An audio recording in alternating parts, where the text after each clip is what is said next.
नमस्कार दोस्तों, स्वागत है आपका मल्टीमीडिया गुरुजी यूट्यूब चैनल पर। मेरा नाम है सुनील कुमार और आज हम बात करने जा रहे हैं 3D Max में शेप्स के अंदर स्प्लाइन के बारे में। दोस्तों, पिछली कुछ वीडियोस के अंदर मैंने आपको स्प्लाइन के कई सारे ऑब्जेक्ट्स के बारे में बता दिया था, लेकिन हमने एक मॉडल को वहां पे छोड़ दिया था जिसका नाम है लाइन। और उसको स्किप करने का रीजन ये था कि स्प्लाइन में मॉडल बनाते टाइम कई सारी सेटिंग्स और कई सारी कस्टमाइजेशन भी ध्यान में रखनी पड़ती है। तो उन्हीं सभी पॉइंट्स को आज हम डिस्कस करने वाले हैं और देखने वाले हैं कि इसके अंदर वो कौन कौन सी कस्टमाइजेशन थी जिसको आपने मॉडल बनाते टाइम ध्यान में रखना है। तो टाइम ना वेस्ट करते हुए चलिए दोस्तों शुरू करते हैं और ओपन करते हैं 3D Max 2017। दोस्तों, यहाँ पर हमारा जो स्प्लाइन ऑप्शन है वो हमें कहाँ पे मिलता है। इसके लिए हम जाते हैं क्रिएट में, शेप्स के अंदर, देन इसमें आता है स्प्लाइन्स। स्प्लाइन के अंदर आपको लाइन का ऑप्शन मिल जाएगा और लाइन को हम किसी भी व्यू के अंदर क्रिएट कर सकते हैं। जैसे कि मैं यहाँ पर अभी फ्रंट का इस्तेमाल करने वाला हूँ और देखेंगे कि इसके अंदर क्या क्या सेटिंग्स क्रिएट करी जा सकती है। इसमें सबसे पहले ड्रॉ का प्रोसीजर क्या होता है। यहाँ पर आप नॉर्मली क्लिक का इस्तेमाल करके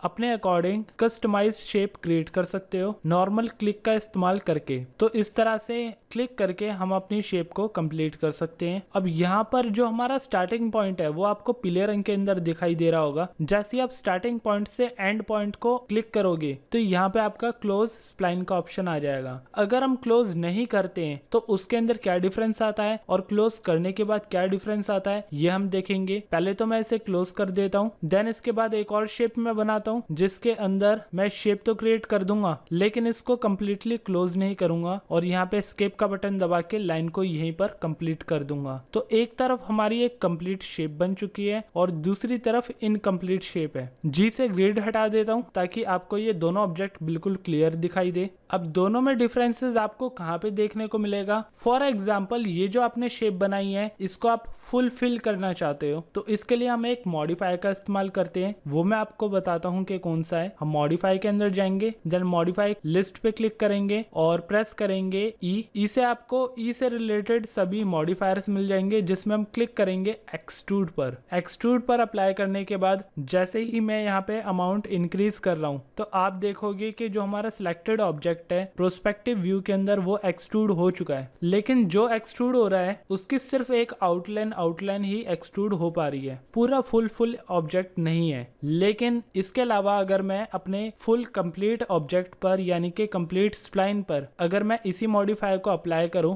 ई से इसमें भी एक्सट्रूड के अंदर चले जाता हूं तो यहाँ पे आप देखोगे कि जो हमारा ऑब्जेक्ट है वो कंप्लीट फिल हुआ है और जहां पर दूसरा ऑब्जेक्ट जो हमने स्प्लाइन को क्लोज नहीं करा था वो ऑब्जेक्ट अंदर से फिल नहीं हो पा रहा है। तो एक रीजन तो ये होता है हमारे इस ऑब्जेक्ट के फुल फिल ना होने का। दूसरी कंडीशन ये है कि अगर इसके जो वर्टेक्स है वो आपस में क्रॉस हो जाए तब भी आपका ये एक्सट्रूड वर्क नहीं करता है। जैसे कि मैं यहाँ पे एक नेक्स्ट डिजाइन आपको बना के दिखाता हूँ। यहाँ पे मैंने लाइन टूल लिया और इस टाइप का स्टार शेप बना रहा हूँ और लास्ट में मैंने इसे कंप्लीट क्लोज कर दिया। अब जरा इसे एक्सट्रूड करके देखते हैं। यहाँ पे मॉडिफायर लिस्ट के अंदर चले गए और प्रेस करा ई से एक्सट्रूड पे अप्लाई करा तो यहाँ पे भी आप देख पाओगे कि हमारा जो ऑब्जेक्ट है वो कंप्लीट फिल नहीं है, सिर्फ और सिर्फ स्ट्रोक दिखाई दे रहा है। तो इस चीज का आपको ध्यान रखना पड़ेगा कि जब आप इसकी ड्राइंग क्रिएट करो तो एक ही पाथ पर बनाया हुआ ऑब्जेक्ट का स्ट्रोक आपस में क्रॉस नहीं होना चाहिए। हाँ, बट अगर आपको एक्सट्रूड की रिक्वायरमेंट नहीं है तो आप इस ऑप्शन का इजीली इस्तेमाल कर सकते हो क्योंकि इसके अलावा और कोई इशू नहीं आता है हमारे इस लाइन मॉडल के अंदर। देन अब इसके कस्टमाइजेशन की बता देता हूँ। लाइन के थ्रू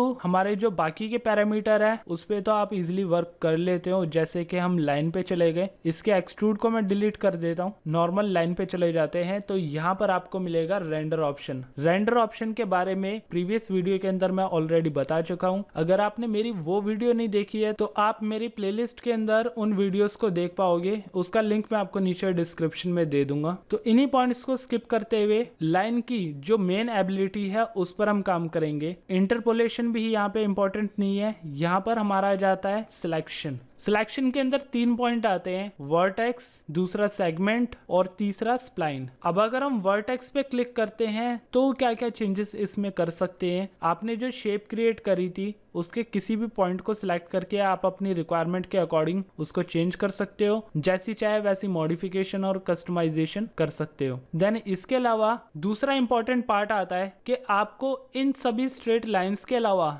अगर कर्व क्रिएट करना हो तो क्या प्रोसीजर होता है। अगर मान लो आपको न्यू ड्राइंग कर्व के साथ ही बनानी है तो यहाँ पे लाइन पे चले जाते हैं। देन इसके अंदर फर्स्ट जो आपको मॉडल की प्रॉपर्टीज मिलेगी वो रेंडर नहीं, यहाँ पर आपको जो क्रिएट मेथड की प्रॉपर्टीज मिलती है उसके अंदर एक तो आता है कॉर्नर, दूसरा आता है स्मूथ। अब नेक्स्ट इसके अंदर ड्रैग टाइप दिया गया है। अगर आप अपने कर्सर को प्रेस करके रखोगे और ड्रैग करोगे तो क्या डिफरेंसेस उसमें क्रिएट होने चाहिए। तो यहाँ पे एक तो आ रहा है कॉर्नर, दूसरा आ रहा है स्मूथ और तीसरा इसके अंदर आ रहा है बेजियर। स्मूथ में और बेजियर में डिफरेंस ये है कि स्मूथ अपनी कर्व की सेटिंग ऑटोमेटिकली करता है और बेजियर के अंदर क्या है कि आप स्ट्रेट लाइन और कर्व दोनों को अपनी रिक्वायरमेंट के अकॉर्डिंग मैनेज भी कर सकते हो। तो मैंने यहाँ पे बेजियर करा हुआ है और जो हमारा नॉर्मल क्लिक टाइप है वो हम कॉर्नर पे रखेंगे। देन अब हम क्रिएट करके देखते हैं कि इसमें क्या चेंजेस होंगे। नॉर्मली हम क्लिक कर रहे हैं और यहाँ पे ड्रॉ कर रहे हैं। अब जहाँ पर मुझे कर्व की रिक्वायरमेंट है मैं नॉर्मली यहाँ पे ड्रैग कर रहा हूँ, क्लिक प्रेस करके रखा हुआ है और ड्रैग कर रहा हूँ तो यहाँ पे कर्व क्रिएट होएगा। लेकिन ये कर्व जितना देखने में ईजी लगता है उतना ही टफ है, क्योंकि इस कर्व को ईजिली मैनेज करने के लिए आपको चाहिए होगी बहुत सारी प्रैक्टिस। कई सारे मॉडल्स हैं जो इसके अंदर मैं आपको बनाने सिखाऊंगा, आप उसी की प्रैक्टिस करते जाओगे तो आगे कई सारे ऐसे मॉडल्स हैं जो कि हम एडिटेबल पॉली या फिर ज्योमेट्रिकल ऑब्जेक्ट के थ्रू नहीं बना सकते, लेकिन इस लाइन के थ्रू हम उसे बहुत ही ईजिली और बहुत ही कम टाइम के अंदर क्रिएट कर पाएंगे। तो ये भी हमारी मॉडलिंग का बहुत ही इंपॉर्टेंट पार्ट है। इसमें एक बारी अगर हमने कर्व कर दिया तो सेकंड भी आपका कर्व ही जाएगा। तो यहाँ पे कर्व को मैनेज करने के लिए सिंपल हम क्लिक करते हैं, सेकंड हमारा कर्व बन चुका है और इसमें नॉर्मल क्लिक मैंने करा था तो क्लिक से क्या हुआ कि जो मेरी नेक्स्ट लाइन आई है वो अब स्ट्रेट आई है। अगर मैं इसको ड्रैग कर देता तो मेरा तीसरा और चौथा पॉइंट भी कर्व में ही बनता। तो ये आपकी ड्रैगिंग पे डिपेंड करता है। अगर एक क्लिक करोगे तो नेक्स्ट भी आपकी स्ट्रेट लाइन बनेगी, अगर आप एक ड्रैग करोगे तो सेकंड भी आपका कर्व ही बनेगा। तो यहाँ पे कर्व के साथ मेरा ये ऑब्जेक्ट कंप्लीट हो चुका है। तो इस तरह से आप स्ट्रेट और कर्व के कॉम्बिनेशन से भी ये कस्टमाइजेशन कर सकते हो। देन इसके बाद इसमें और मॉडिफिकेशन करनी हो, यानी कि आपने जो शेप बनाई है उस शेप के अंदर आपको करेक्शन करना है, तो आप मॉडिफाई के अंदर जाके सिलेक्शन के अंदर वर्टेक्स का इस्तेमाल करके इसमें शेप में चेंजेस कर सकते हो। देन अगर आपने कर्व को मैनेज करना है तो यहाँ पे राइट क्लिक करके आपको वही सभी ऑप्शन मिल जाएंगे जो कि क्रिएशन के टाइम शो कर रहे थे, जैसे कि स्मूथ, दूसरा कॉर्नर। कॉर्नर पे क्लिक कर दूंगा तो जो हमारा कर्व वाला शेप है वो स्ट्रेट हो जाएगा कुछ इस टाइप से। तो मैं इसे अंडू कर देता हूँ। देन नेक्स्ट इसके अंदर आता है बेजियर। अब बेजियर के अंदर क्या डिफरेंस है कि मैंने एक कर्व क्रिएट करा था, दूसरी लाइन में स्ट्रेट ही रखना चाहता था, लेकिन ड्राइंग के टाइम मैं इसे स्ट्रेट नहीं कर पाया। तो यहाँ पे नॉर्मल पॉइंट पे क्लिक करके अगर मैं चेंज करूंगा तो अभी हमारा स्मूथ वर्क कर रहा है, लेकिन राइट क्लिक करके मैं इसे अगर बेजियर कॉर्नर पे क्लिक कर दूंगा, अब अगर मैं इस लाइन को मूव करूंगा तो हम अपनी डायरेक्शन के अकॉर्डिंग जैसा चाहे इसको मूव कर पाएंगे और अपनी न्यू शेप क्रिएट कर पाएंगे। तो ये तो थी हमारी लाइन की कस्टमाइजेशन। जो भी आपको एडजस्टमेंट करनी है आप कॉर्नर और स्मूथ और बेजियर कॉर्नर की हेल्प से कर सकते हो। बाकी इसमें जो ड्रॉ करने का प्रोसीजर है वो बहुत ही सिंपल है। देन इसके बाद जितनी भी हमारी स्ट्रेट लाइन है आप चाहते हो कि वो एक फिनिशिंग के साथ कर्व क्रिएट करे या राउंडेड हो जाए, तो इसके लिए जैसे कि शार्प कॉर्नर मैंने सिलेक्ट कर लिया, वर्टेक्स के साथ ही यहाँ पे जब हम लिस्ट में नीचे जाएंगे तो थोड़ा सा और नीचे जाने के बाद आपको यहाँ पे मिलेगा फिलेट का ऑप्शन। फिलेट पे जैसे ही मैं क्लिक करूंगा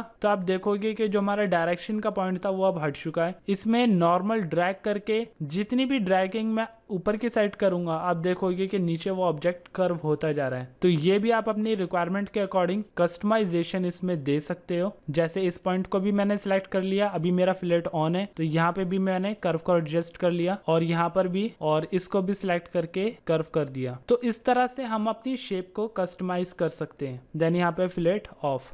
देन इसके बाद अगर आपने इन स्प्लाइन शेप्स की अगर कॉपी करनी हो तो कॉपी करने का एक सिंपल प्रोसीजर ये है कि जैसे मैंने इसके सिलेक्शन को हटा दिया है, यहाँ पे जो हमें 3 एलिमेंट मिलते हैं वर्टेक्स, सेगमेंट और स्प्लाइन, इसको ऑन करने के बाद आप अगर कॉपी करना चाहोगे या फिर किसी दूसरा ऑब्जेक्ट को सिलेक्ट करना चाहोगे तो आप नहीं कर पाओगे। इसके लिए सबसे इंपॉर्टेंट ये है कि आप इस स्प्लाइन के ऑप्शन को ऑफ करें, तब जाके आप दूसरा ऑब्जेक्ट को सिलेक्ट कर सकते हैं। तो यहाँ पे जैसे हमने ये ऑब्जेक्ट क्रिएट करा हुआ है, इस ऑब्जेक्ट की कॉपी करनी हो तो हम शिफ्ट प्रेस करके कॉपी कर सकते हैं। लेकिन यहाँ पे क्या है कि हमें 2 डिफरेंट ऑब्जेक्ट ही मिलेंगे, एक का क्लोन अलग है और दूसरे का क्लोन अलग है। और यहाँ पे आप लाइन की प्रॉपर्टीज भी देख पा रहे हो, तो एक है लाइन 004 और एक है लाइन 005। लेकिन अगर आप चाहते हो कि ये ऑब्जेक्ट कॉपी तो हो जाए लेकिन एक ही एलिमेंट में यानी कि कंबाइंड रहे, तो हमें क्या करना होता है, तो हम चले जाते हैं यहाँ पर स्प्लाइन के अंदर और कंप्लीट पूरे के पूरे स्प्लाइन को अगर हम सिलेक्ट करेंगे तो यहाँ पर रेड कलर का हमारा ये शेप बन जाएगा। अब अगर मैं शिफ्ट प्रेस करके इसकी कॉपी करूंगा तो एक तो आपको कॉपी का ऑप्शन यहाँ पे आएगा नहीं, और दूसरा ये है कि स्प्लाइन ऑफ करने के बाद अब आप अगर सिलेक्ट करोगे तो दोनों एक ही ऑब्जेक्ट शो करेंगे, 2 डिफरेंट ऑब्जेक्ट नहीं। और इसके अलावा अगर इसमें कोई मॉडिफायर या सेटिंग अप्लाई करेंगे तो दोनों में सिमिलर सेटिंग ही अप्लाई होगी, कुछ इस टाइप से। बाकी अभी लाइन के अंदर और भी बहुत सारी कस्टमाइजेशन और बहुत सारी क्रिएशन अवेलेबल है, जिसे हम अपनी आगे की वीडियो के अंदर कंटिन्यू करेंगे। तो अभी के लिए दोस्तों इतना ही। आई होप दोस्तों आपको मेरी ये वीडियो पसंद आई होगी। अगर पसंद आई तो इस वीडियो को लाइक, शेयर एंड कमेंट करें, और अगर आपने अभी तक मेरा चैनल सब्सक्राइब नहीं करा है तो सब्सक्राइब करें और प्रेस करें साथ में बने बेल आइकन को, ताकि टाइम टू टाइम होने वाले अपडेट आपके पास पहुंचे सबसे पहले। तो मिलते हैं दोस्तों अगली वीडियो में।